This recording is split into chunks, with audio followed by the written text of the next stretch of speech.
Yo, what's up? It's GenChi from IdioFreQ, and today I'm reviewing Little Nightmares. This game was published by Bandai Namco and developed by Tarsier Studios. This review was conducted on the Xbox One. Now, before we dive into the review, don't forget to hit that like and subscribe button if you dig our content.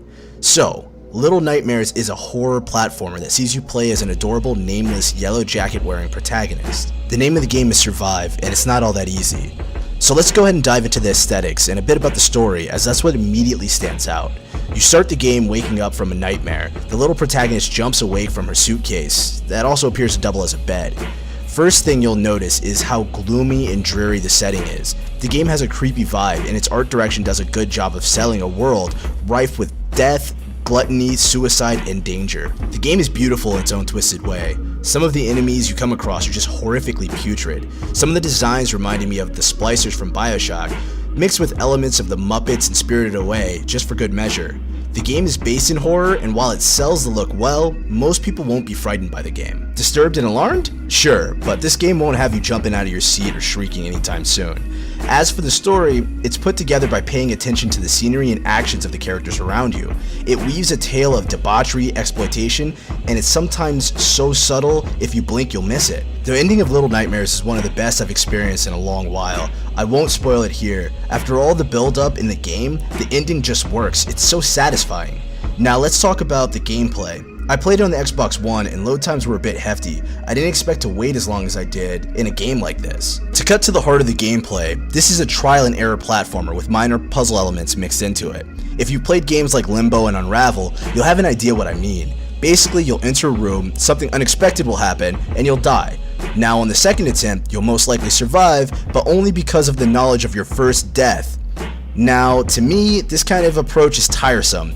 It's kinda neat sometimes to die to something sudden and shocking, but an entire game built on that can be exhausting. This game isn't the most egregious trial and error platformer I've ever played, but it's still good to know that this is the type of game you're getting into when you purchase this game. One of my biggest issues are the camera angle and the controls. They simply let you down. I've died a ton because of the camera wouldn't give me a decent view of the depth of the room, or because the controls were simply unresponsive. I'm unsure if this was a design choice, specifically created to be loose, that way the game felt both more challenging and more intense. Either way, it was a bad design choice that really kinda bogs the game down. When you aren't merely running, jumping, and hiding from enemies, you're usually stuck in a room trying to figure out an environmental puzzle. These are actually fun.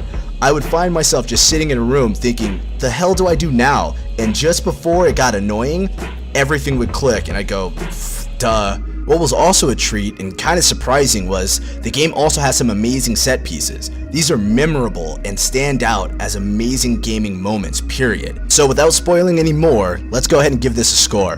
My score system's a little unorthodox. I rate games as lame, rough, solid, excellent, and amazing, with amazing being my highest praise.